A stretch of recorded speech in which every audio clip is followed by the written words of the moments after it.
ఇవాళ మొట్టమొదటిసారిగా మన రాష్ట్రంలో ఏది కర్ణాటక నుంచి మొదలుపెట్టి కేరళలో మొదలుపెట్టి కర్ణాటక వచ్చి ఇక్కడ చెప్పిన తర్వాత ఆనాడు ఉన్నటువంటి పిసిసి అధ్యక్షుడు రేవంత్ రెడ్డి గారు తప్పనిసరిగా దీన్ని అమలు చేయాలని ఆలోచన చేసి అసెంబ్లీలో గెలవగానే మొట్టమొదటిసారిగా బిల్లు పెడతామని చెప్పాడు.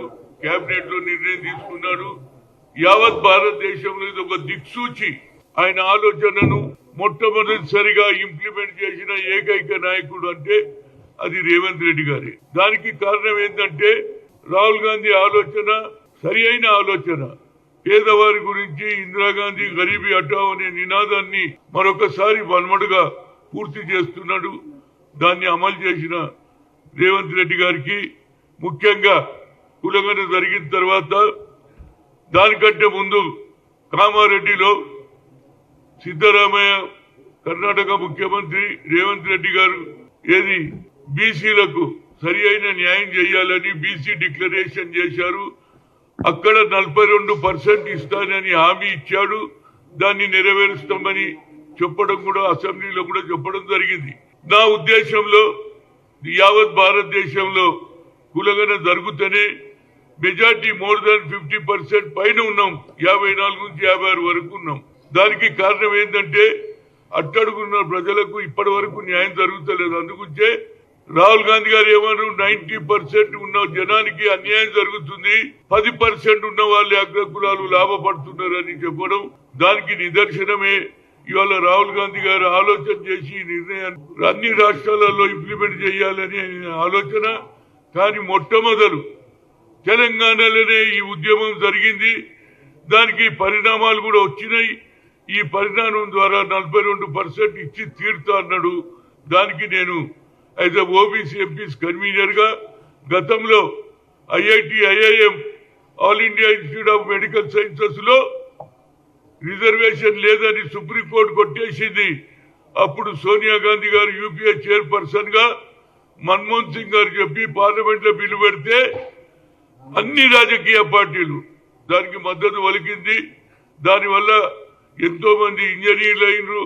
అదేవిధంగా all India institute of medical sciences లో డాక్టర్లు అయినరు. అది బీసీ కాన్సెప్ట్. అదేవిధంగా ఇవాళ కులగన జరగాలని ముఖ్యంగా ఎస్సీలలో మందకృష్ణ మాదిగా ఏదైతే ప్రయత్నం గత 30 ఏళ్ల నుంచి ప్రయత్నం చేశాడు, దానికి అనుగుణంగా సుప్రీంకోర్టు తీర్పు ఇచ్చింది.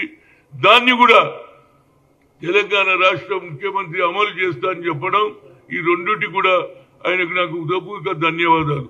అదేవిధంగా నరేంద్ర మోడీ ఒక మాట అంటున్నాడండి, రాహుల్ గాంధీ అట అర్బన్ నక్సల్ అట. ఆయన అర్బన్ నక్సలైట్ ఎందుకు? పేదవాళ్ళ ఇంట్లో భోజనం చేసినంత మాత్రం కాదంటున్నావు. నువ్వు ఎంతమంది పేదవాళ్ళకు లాభం చేసినావా? 25 కోట్ల మందిని బిలో పావర్టీ వాళ్ళని నేను పైకి తెచ్చినట్టు ఇప్పటి వరకు లెక్క తెలియదు. ఎక్కడ తెచ్చినా నేనే ఓబీసీ ఎంపీసీగా కన్ఫ్యూజన్ ఉన్నా. 25 కోట్లు ఎక్కడ చేసినావు? బిలో పావర్టీని పైకి తెస్తాను. అంతేకాదు ఇవాళ రాహుల్ అర్బన్ నక్సల్ అనడం దాన్ని నేను దాన్ని ఖండిస్తున్నా. ఎందుకంటే నరేంద్ర మోడీ గారు మీ కేబినెట్ లో ఉన్నటువంటి హోమ్ మినిస్టర్ ఇవాళ దేశంలో ఏదైతే రాజ్యాంగం రాసినటువంటి అంబేద్కర్ ను అవమానం చేస్తే ఇంతవరకు ఒక మాట మాట్లాడవు, దాని గురించి చెప్పవు. అదేవిధంగా మోహన్ భగత్ ఆర్ఎస్ఎస్ చీఫ్ ఏమంటాడంటే 1947 లో రాలేదు స్వాతంత్రం. అయోధ్యలో రాముని గుడి కట్టిన తలుపు తెరిచిన తర్వాతే నిజమైన స్వాతంత్రం. దీనికి జవాబు చెప్పు. నువ్వు ఏ విధంగా ఆలోచన చేస్తున్నావు? మీ ఆలోచన ఒకటే, ఈ భారతదేశాన్ని ముక్కలు చేయాలి, హిందూ ఓట్లతో గెలవాలనే ఆలోచన మీది. అదే రాహుల్ గాంధీ గారు కులాలకు మతాలకు పైన అందరికీ న్యాయం చేయాలని ఆలోచన చేశాడు. కాబట్టి ఇది ఇంప్లిమెంట్ అయింది. తప్పనిసరిగా ఇది జరుగుతుంది. అదేవిధంగా నాకు తెలిసినంత మటుకు ఇవాళ ఏదైతే కేబినెట్ లో 2500 కోట్లు కేటాయించిందండి. జనాభాలో ఏది 140 కోట్ల మంది జనాభాలో 2500 కరోడ్స్ ఏం సరిపోతాయండి? అదేవిధంగా మన రాష్ట్రంలో 8500, అదేవిధంగా ఆంధ్రలో ఎక్కువ జనాభా ఉంది కాబట్టి 39,000 చేశారు. కనుక ముఖ్యమంత్రి గారిని నేను కామారెడ్డిని అడిగిన ఈ డిక్లరేషన్ అప్పుడు, అయ్యా మాకు చాలా జనాభా ఎక్కున్నది, మా బడ్జెట్ పెంచమంటారు. అందుగురించి ముఖ్యమంత్రి గారిని కోరుతున్నా 20,000 crores పెడితేనే అప్పుడు ఏది చిన్న చిన్న పనులు వృత్తుల వాళ్ళందరికీ కూడా లాభం అవుతుంది, వాళ్ళందరూ బాగుపడతారు. అదేవిధంగా దీనికి కూడా ఏదైతే ఎస్సీ ఎస్టీలకు సప్లాన్ చేస్తున్నారో అదేవిధంగా సప్లాన్ బీసీలకు కూడా పెడితే మా బడ్జెట్ సెపరేట్ ఉంటుంది, దానికే ఖర్చు అవుతుంది. కొన్ని బడ్జెట్లు శాంక్షన్ అవుతాయి, అది మళ్ళీ వేరే దిక్కు పోకుండా చూసే బాధ్యత. ఎందుకంటే ఈ క్రెడిట్ అంతా రేవంత్ రెడ్డికి వస్తుంది తెలంగాణలో. కనుక బీసీలందరూ కూడా ఇవాళ రాహుల్ గాంధీ అన్న తర్వాతనే టికెట్లు ఎవరికి ఇచ్చినా బీసీలందరూ రాహుల్ గాంధీ మా ఆలోచన 6th డిక్లరేషన్ ఆలోచన వల్లనే ఈ రాష్ట్రంలో కాంగ్రెస్ వచ్చింది. కాబట్టి 20,000 crores దీన్ని బడ్జెట్ పెట్టాలి.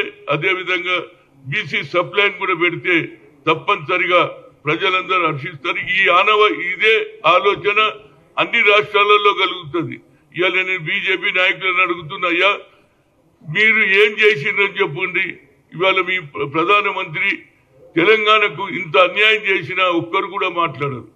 అదేవిధంగా రేపు జరగబోయే మరి ఈ రిజర్వేషన్ల వల్ల ఎస్సీ ఎస్టీలకు బీసీలకు అందరికీ కూడా న్యాయం జరుగుతుంది. అదేవిధంగా కేంద్రంకు పంపిస్తే వాళ్ళు చేస్తారని కాదు, నా ఉద్దేశంలో వాళ్ళు రిజర్వేషన్లకు వ్యతిరేక కనుక ఆర్ఎస్ఎస్ బీజేపీ మొదటి నుంచి కూడా బీసీలను ఎస్సీలను విడగొట్టాలని ఆలోచన చేస్తుంది. కాబట్టి తప్పనిసరిగా మన రాష్ట్రంలో రేపు జరగబోయే లోకల్ బాడీ ఎన్నికల్లో తప్పనిసరిగా ఈ 42% అమలు చేయాలి. అదేవిధంగా కేటగరైజేషన్ కూడా మూడు విధాలు విజయించారు. వారికి సరి అయిన మాదిగ వాళ్లకు 9% అని 5% అని 1% అని ఉన్నది. ఆ ప్రకారంగానే రేపు లోకల్ బాడీలో కూడా టికెట్లు ఇవ్వాలని, అదేవిధంగా బీసీలకు ఇన్ని రోజుల తర్వాత స్వాతంత్రం వచ్చి 76 ఏళ్ల తర్వాత నిజమైన లాభం బీసీలకు కానీ ఎస్సీలకు కానీ ఎస్టీలకు కానీ మైనార్టీలకు న్యాయం జరుగుతుందని ఒక ఓబీసీ ఎంపీస్ కన్వీనర్ గా నేను ముఖ్యమంత్రిని కోరుతున్నా. తప్పనిసరిగా నాకు గ్యారెంటీ ఉన్నది, ఆయన ఇచ్చిన మాట తప్పనిసరిగా నిలబెట్టుకుంటాడు, అమలు కూడా చేస్తాడని నా ఉద్దేశం. రేపు లోకల్ బాడీ ఎన్నికల్లో తప్పనిసరిగా ఈ రేషియో ప్రకారంగానే టికెట్లు ఇవ్వాలి. ఇది పంచాయతీలో కానీ అదేవిధంగా మండలాల్లో కానీ జిల్లా పరిషత్లో కానీ న్యాయం జరగాలి. అందుగురించే ఇవాళ దేశంలో ఒక నాయకుడు ఇలాంటి ఆలోచన చేశాడు. నిజంగానే బీజేపీకి ఆలోచన ఉంటే అన్ని రాష్ట్రాలలో కులగన జరగాలని, దానికి మన రాష్ట్రంలో ఉన్న ఎంపీలు అదేవిధంగా కేంద్రంలో కూడా ఒత్తిడి తీసుకురావాలి. మన రాష్ట్ర బడ్జెట్ ను కూడా అదే ఆంధ్రకు అడిగిన వరాలు అన్ని ఇచ్చారు. ఇవాళ మేము మూసి ప్రక్షాళన చేయాలి, దానికి డబ్బులు అంటే ఒక పైస ఇవ్వలేదు. అంటే ఏమన్నట్టు తెలంగాణలో ఉన్న ఏది అపోజిషన్ పార్టీ వాళ్ళు ఏదంటుడు, డబుల్ ఇంజన్ కి సర్కారు ఉన్న డబుల్ ఇంజన్ ఉంటేనే పనిచేస్తారా?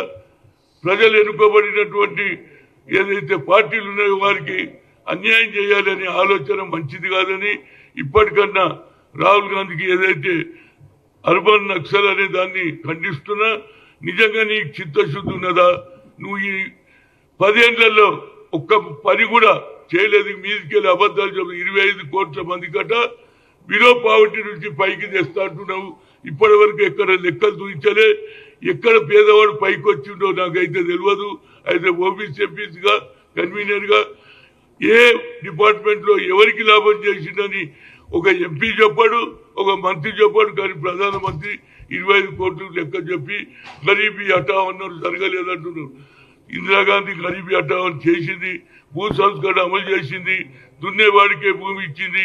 అదేవిధంగా ఆయన మనవడు ఇందిరాగాంధీ మనవడైనటువంటి రాహుల్ గాంధీ కన్యాకుమారి నుంచి కశ్మీర్ తర్వాత ఈ కులగన జరగాలనే ఆలోచన, ఇది పెద్ద హిస్టారికల్ డిసిషన్. దాన్ని అమలు చేస్తున్నటువంటి రేవంత్ రెడ్డి గారికి హృదయపూర్వక ధన్యవాదాలు చెప్తూ, అదేవిధంగా 20,000 crores మాకు తెలంగాణకు కేటాయించాలని, అదేవిధంగా బీసీ సప్లాన్ పెట్టాలని కోరుతున్నా. ఇలాంటి భాష మాట్లాడడం మంచిది కాదు. కేవలం నిన్నటి వరకు ఏమన్నాడు, పాపులర్ స్కీమ్ కు ఒక డబ్బు ఇవ్వద్దు అన్నాడు. ప్రజలు ఇవి ఎక్కడికి పోతే ఈ డబ్బులు దీనివల్ల దేశం నష్టపోతున్నారు. అదే నరేంద్ర మోడీ ఢిల్లీలో 75,000 కోట్లు ఇచ్చిండు అంటే నీ ఆలోచనలో మార్పు వచ్చింది అనేది కనిపిస్తుంది. ఎందుకంటే ఢిల్లీలో గెలవాలి కదా, అందుగురించి 75,000 కోట్లు ఇచ్చిన. నిన్నటి వరకు నువ్వేమన్నావు, పాపులర్ స్కీమ్ కు డబ్బులు ఇవ్వద్దన్నావా లేదా?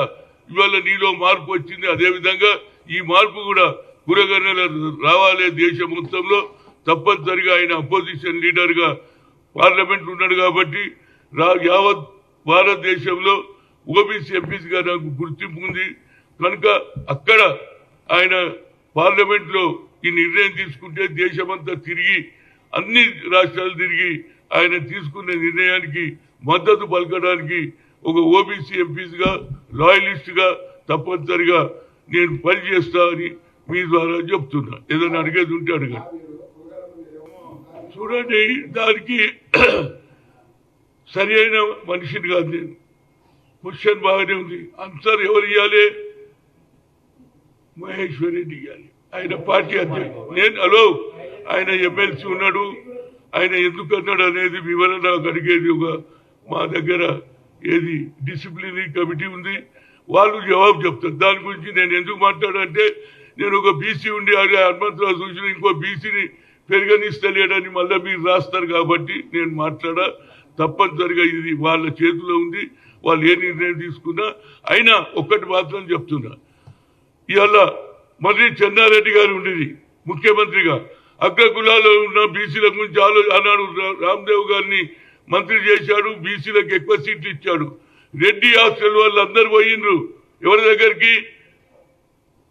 చెన్నారెడ్డి గారి దగ్గర. సార్ మన రాజ్యం వచ్చింది మనకి అంటారు. ఏం మాట్లాడుతున్నారా బాబు మీరు? మనం అందరినీ కలుపుకొని పోవాలి.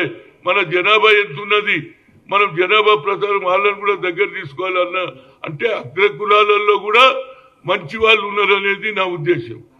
ఎవరి మీదనో ఒక వ్యక్తి మీద అనడం కొందరికి ఏది సామాజిక న్యాయం గురించి మాట్లాడే వాళ్ళు కూడా అగ్రకులాల్లో ఉన్నారు. అదే సో రాహుల్ గాంధీ గారు కూడా అగ్రకులాలు ఉన్నా ఇవాళ ఏది కులగన చెయ్యాలని ఆలోచన వచ్చింది కాబట్టి అలాంటి మనం కావాలి. మన పరిస్థితి ఏంది, మనకి ఏం కావాలని అడగాలి కానీ వేరే వాళ్ళని కించపరిస్తే దానివల్ల మంచి సాంప్రదాయం కాదనేదే చెప్పగలుగుతాం.